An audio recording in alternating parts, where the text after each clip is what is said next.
before we dive into the dark, twisted, and occasionally, what the actual hell side of humanity. Here's a quick note from our imaginary legal team, which consists of a sleep-deprived parent, Google, and a stress ball named Greg. This podcast is for educational and entertainment purposes. Yes. Both. It's just me, researching these cases like your overly invested ex creeping your socials, thoroughly, obsessively, and with just a hint of judgment. The opinions here are entirely my own and do not represent law enforcement, lawyers, doctors, or your cousin Karen who thinks she's a detective because she binged 4 crime docs and made a Pinterest board. Also, everyone is innocent until proven guilty in a court of law, even if the vibes are giving that, yep, they did it. And no, I'm not a licensed psychologist or a doctor, just someone with a brain full of psychology textbooks, way too much coffee, and disturbing level of curiosity. And sometimes, there's a handsome guy who's mostly here for the snacks and the dramatic one-liners. So do your own research. I'm here for insight, empathy, and storytelling. Full disclaimers in the episode description.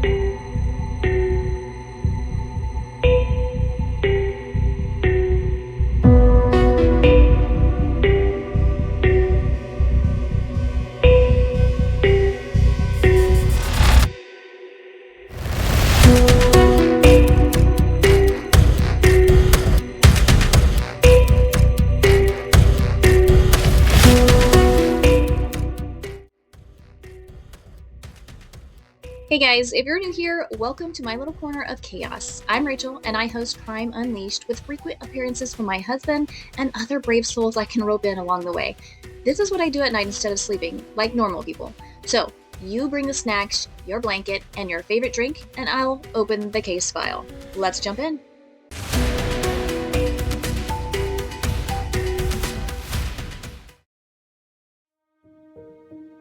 He beat her. He stabbed her, he bound her with duct tape, and then he buried her alive. After a bitter divorce, she spent 12 hours underground, bleeding, suffocating, and fighting to stay alive. You think you've heard it all? But this is the kind of horror most wouldn't survive. A woman attacked, silenced, left for dead. Her attacker? Not some random predator, but a man she once loved. Her estranged husband. A man who was supposed to protect her, but instead, he tried to end her life. Why? Well, the reason will make you question just how far someone will go when they think they've lost control. The old saying, if I can't have you, no one can, it really hits home in this one. It wasn't just rage, it was power. It was calculated control. He thought he got away with it, and she was never supposed to survive. Bound, stabbed, buried alive. Welcome to Crime Unleashed.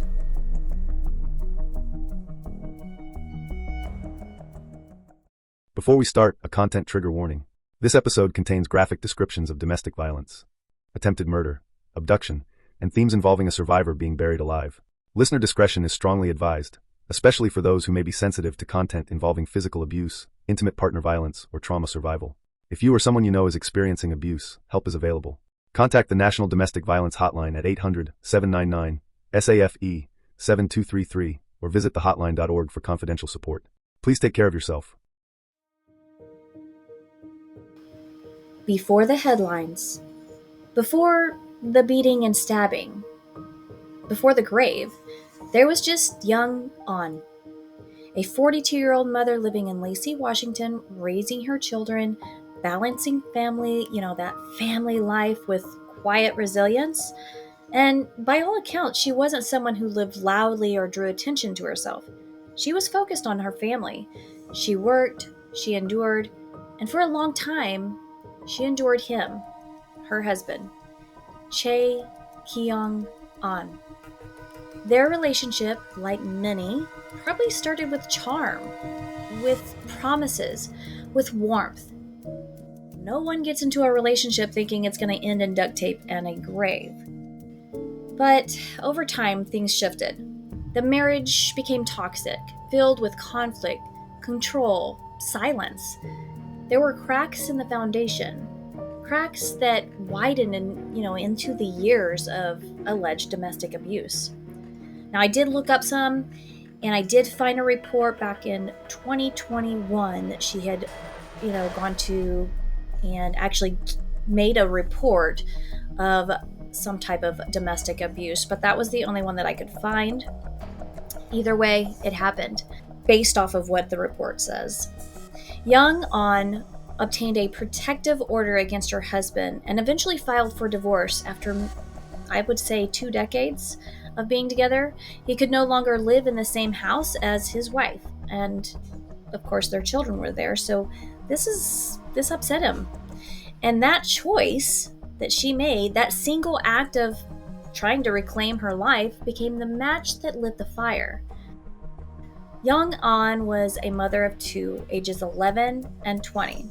From court records and survivor statements, she was described as a caring and emotionally devoted wife, mother to her family. However, close friends noticed her hesitation and fear, particularly after the protective order and during the divorce proceedings. Now, Young did admit to seeing someone during this, and to Che, this was cheating. And even though they were going through a divorce and she had that protective order, that didn't matter to Che. He thought he could make things work. Che Kyung-on was a 50-year-old former highly decorated military intelligence warrant officer with more than 30 years of experience or service. And with that service came a reported diagnosis of severe PTSD. Either way, he was trained in control, he was trained in tactics, he was trained to assess threats and ultimately eliminate them. At one time, though, he was someone Young On once trusted and loved.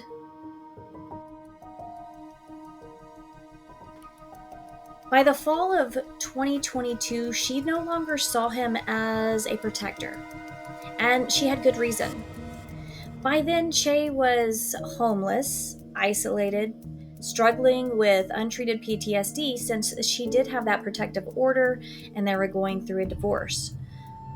He was obsessively focused on the divorce and the money. Despite his military retirement and disability benefits from the VA, he was convinced that Young wanted to take all his money. And that belief, it became his breaking point. He allegedly told her at one point, "I'd rather see you dead than let you take my money." That was a quote from him. Like many abusers, though, in this position of authority, he knew how to play both sides of the line, and he'd been doing it for years. Like I said, they had been married for decades. And according to Young On's statements and protective filings, she had endured long-term emotional and physical abuse. So it makes sense. He knew how to manipulate that fear and hide behind the image of respectability. And somewhere, maybe long before Young even realized, he stopped seeing her as a person. He started seeing her as a problem, a threat. Now it was something to erase. A man trained in power, and apparently a man who thought he could take a life and walk away untouched. According to police records or police reports, it all started in the bedroom. The thing was, Che had found out a month before the attack that his wife cheated on him with a younger man. Now, Che stated that he actually continued to attempt to salvage the relationship because Young had apologized for her actions. In fact, he had given her $550 for golf lessons. But then he later found out that she had gone on a nice date with that man. He confronted her again and continued to try to keep their marriage, asking her, to write a letter of apology, which she did. Now, it all started like any other Sunday, but By nightfall, young An would be fighting for her life. And even though Young had protective order against Che, he had been at their home and an argument began. An all too familiar fight over money, the divorce, control, all the things. Che had been growing more unstable, more threatening. And that day, he snapped. Che claimed to want to discuss the documents from their divorce and finances. Young listened but didn't know what he was talking about, so he got upset. He grabbed her phone, took it to another room, and threw it in the trash can. She stated that she got up and ran to her daughter's room where she was able to use her Apple Watch to find her cell phone. It was in the trash can, and she stated that when she went to get her cell phone out of the trash can, Jay grabbed her by the arm and threw her to the ground. Che was standing over her and then grabbed her by her right ankle and pulled her back into the room. Some reports say back into a garage, but either way, inside those four walls, something shifted from words to more violence. During Che's sentencing hearing, Young recounted begging him for mercy and pleading for him to think about their children. But all he said was he didn't need anything, and that today he was going to kill her. Che reached her, and she was headed towards the garage, and he duct taped her by her hands and feet, and he dragged her the rest away to the garage. But Young wasn't done fighting. As he stomped out of the room, maybe to grab something, maybe to decide what to do next, she moved fast. At that point in the struggle, and despite a makeshift gag around her mouth, she was able to call 911 from her Apple Watch. She initiates a 7-minute 911 call via her Apple Watch during that attack.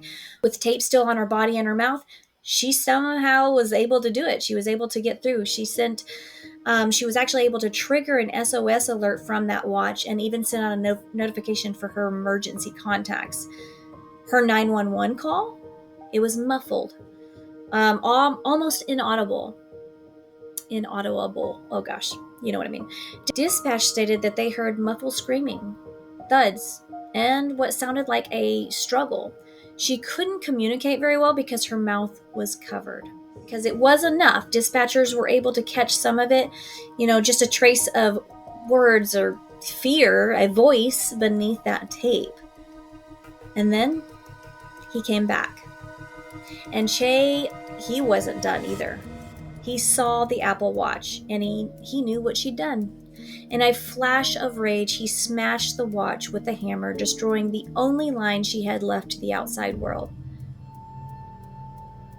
While officers are en route, the neighborhood footage, which was across from their house, it captures Che on speeding past a police cruiser in that family van, just almost hitting him if you really look at it.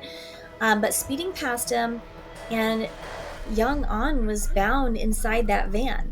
And the police crew, it just kept going because they were on a mission to go see and find out what was going on with that call.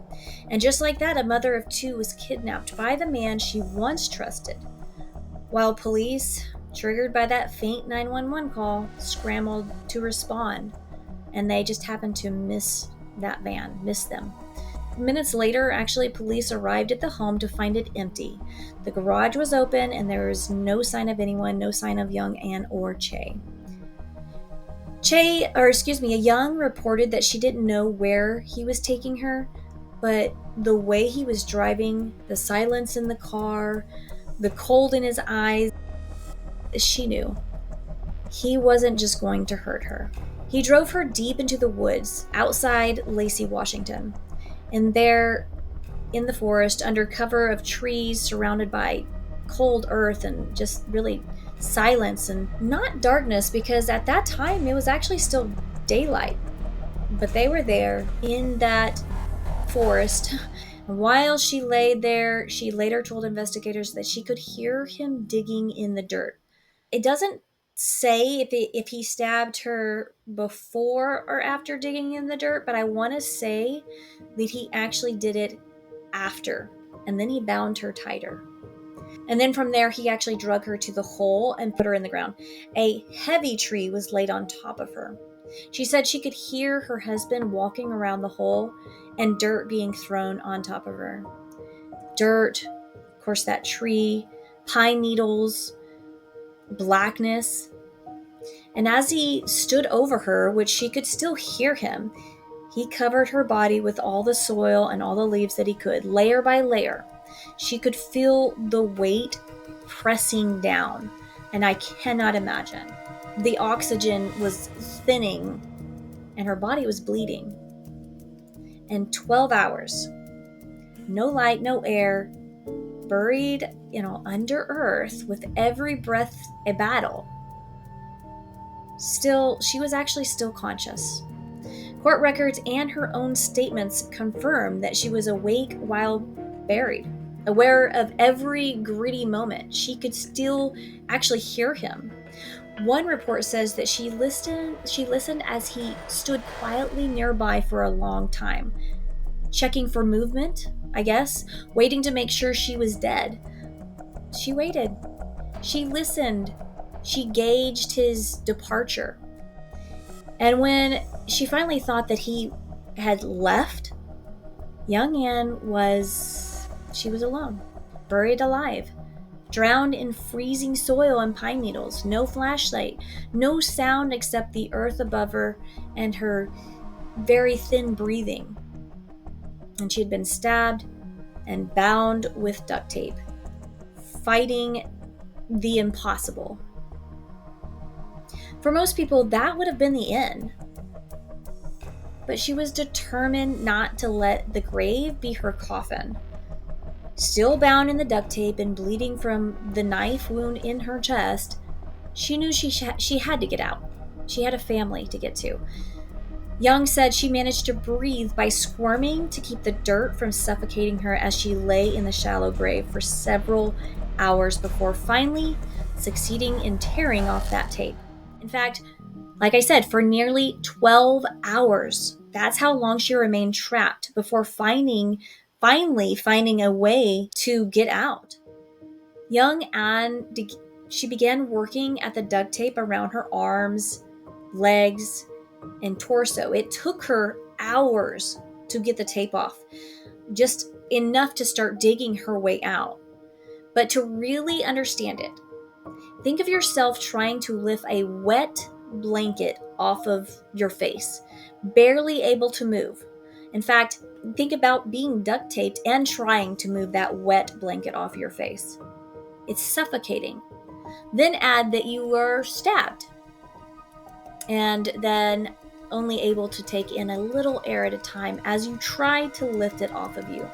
But then you have to do it again and again and again, all the layers of dirt, not knowing when it will stop. And all of this in a grave deep in the earth. She couldn't see, she could barely breathe, but somehow in the darkness she found her hands. Still having tape on her though, still numb, she actually began clawing upward. She spent half a day alive underground. Like seriously half a day, 12 hours, fighting every instinct to scream, to surrender. Instead, her brain narrowed. Every breath, every ounce of strength saved for one purpose: to survive. She knew her husband had stayed close, or at least she figured that he had stayed close, checking to make sure that she was gone, that she wasn't coming out. So she waited and she listened and then she clawed and she pictured escape. Fingers pulling tape, nails scratching dirt, air above her. In those dark hours, she wasn't just fighting tunnel walls, she was strategizing. She was planning, clawing her way out, not just upward, but back to her life. Bit by bit, nail by nail, she broke through the dirt, then the pine needles, and finally, air. After nearly 12 hours underground, Young emerged like something from a nightmare, except she was the miracle. She was disoriented, freezing, and in pain, and she walked. In fact, she walked through the woods for about 30 minutes until she reached a home on the outskirts of town. Now, imagine this. It's just after midnight, maybe closer to 1 o'clock. You're at home in your quiet little neighborhood, and a woman appears at your door, bruised, bleeding, barefoot, pounding on the door, wrapped in layers of duct tape, dirt smeared across her skin, panic in her eyes. That is what that one family that she ended up going to, that's what they saw when Young showed up alive. But when Young pounded on that door, she wasn't just seeking help, she was clutching onto every last thread of hope that her husband wasn't around, that he didn't see her. They said that she was screaming that her husband was trying to kill her, that he was in the woods with her, that he was trying to kill her. And around 1:15 or 1:10, there was different times, they called 911 as soon as they could. And what they didn't know yet, though, was that the police had already been searching for her. That barely audible 911 call, the one that she'd managed to place with her Apple Watch, like I said earlier, it had triggered a wellness check. Her emergency contacts had been alerted as well, so everybody was on the search for her. Officers had actually gone to her home, as I mentioned earlier in the evening, but Che had already vanished with her by then. Cops actually spent hours hunting for Young after responding to that 911 call shortly before 1 p.m. that day, and finding the garage door open. Earlier that evening, her children, the 20-year-old and 11-year-old, they had returned home only to find the garage door open as well, and neither parent inside. They saw their dad, though, leave in a hurry with something covered in the back of the van, and Mom was gone. They didn't actually see her, which sparked immediate fear and frantic at home, or searching for her mom. Officers cleared inside the house, and they did find duct tape, which to them suggested a struggle, confirming that Young, her account was probably very terrifying, which we all know it was. When first responders got the call and arrived on the scene, though, not at home, but at that stranger's door, a battered woman, barefoot, duct tape, smeared in dirt, collapsed into the paramedic's arms. And that was, of course, Young. She was rushed to the hospital with that stab wound, extensive bruising, and severe psychological trauma from being buried. The priority, of course, was to assess if there was any internal injuries, because any one of those could have been fatal. The injury, the bruising, all of that could have been fatal. Doctors and nurses worked quickly. They had IV fluids, wound cleaning, imaging scans.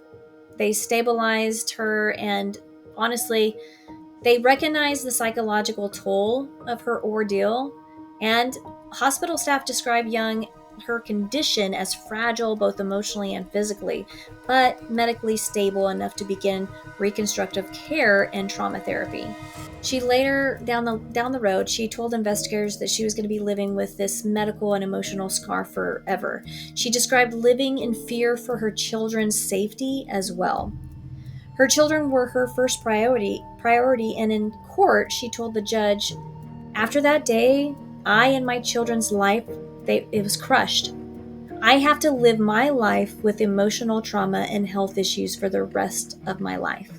And I'm sure the kids, they have to live with this trauma as well. I mean, their dad is going to be gone, and their mom could have been. While Young fought for her life in the ER, police tracked Che, finding him at their residence roughly about 6 hours from that attack. Police arrested him there and took him into custody without incident and booked him on multiple charges: second-degree attempted murder, kidnapping, domestic violence, assault, many more. The police officer who actually responded had no idea that van that he had passed was Che driving past them at high speed with his wife in the back. He only later found out that it was them leaving with his bound wife and on their way to the woods when the police was on their way to his house. It was absolutely crazy. In early March 2024, in court, Che he didn't just plead guilty. He admitted, I took a substantial step. I kidnapped her, placed her bound in a hole, and I covered her with branches. He claimed that his mental state, the PTSD, and the over-medication clouded his judgment, that he hadn't been properly treated, saying he regrets the attack and wished he'd never entered that house. Now, let's pause right here really quick, because this is where psychology and accountability collide.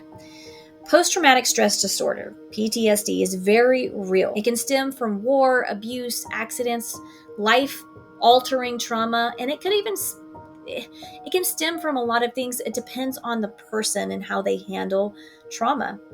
It can lead to flashbacks, anxiety, emotional numbness.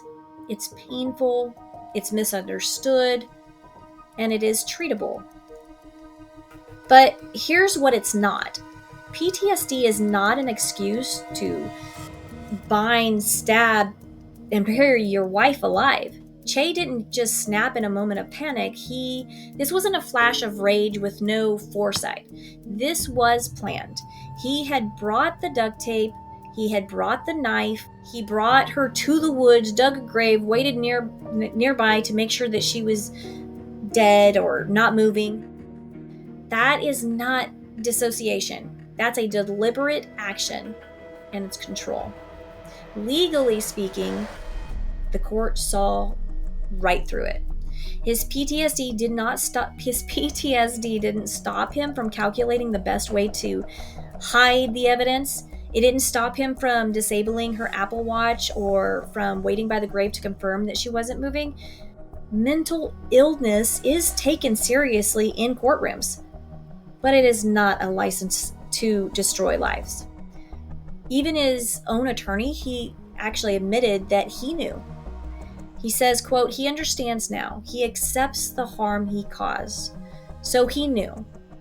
But accepting harm after the fact doesn't erase what has been done. So in April 2024, Che, then 54, pleaded guilty and received 165 months, which is 13 years in prison, plus 36 months of community custody and a no-contact order. At sentencing, the judge named the crime horrific, noting how he obstructed her escape, restrained her, and literally buried her alive while preventing her from calling for help. And I don't know, but 13 years just doesn't feel like enough. It's almost like that, to get more time, she needed to die. And to be quite honest, I don't think that's fair. I think I'd be worried about him getting out early. And I'm not saying how long he should have gotten, but 13 years is not as long as I thought it would be. And really, does 13 years really mean 13? Does it mean 5? Does it mean 7? Does it mean 10? You know what I mean? And maybe he was regretful. Or maybe he just regretted not finishing what he started. The truth is, we don't know. Because no matter who it is, no matter how well you think you know a person, you really have no idea what a person will or won't do. You just don't. But what I do know is that she made it. She got out, she went home, and in the end, she was able to raise her kids. And she's a hero, not just to the people listening to the story, but to her children. And that might be the one thing that matters the most. All right. Questions. Okay. So, do you think PTSD should reduce a sentence for someone who planned such a violent act? And the second question, can someone have genuine psychological struggles like PTSD, depression, or any kind of trauma and still be fully capable of calculated, premeditated acts of violence or abuse? What do you think? Let me know what you think. You can share your thoughts by tagging me or leaving a comment wherever you are listening to this. I would love to hear from you. Of course, if you don't know, I also have this on YouTube and Spotify, and Apple as well. So would love to hear from you. But until next time, guys, you guys take care. Be watchful, be observant, and I will see you next time. Bye.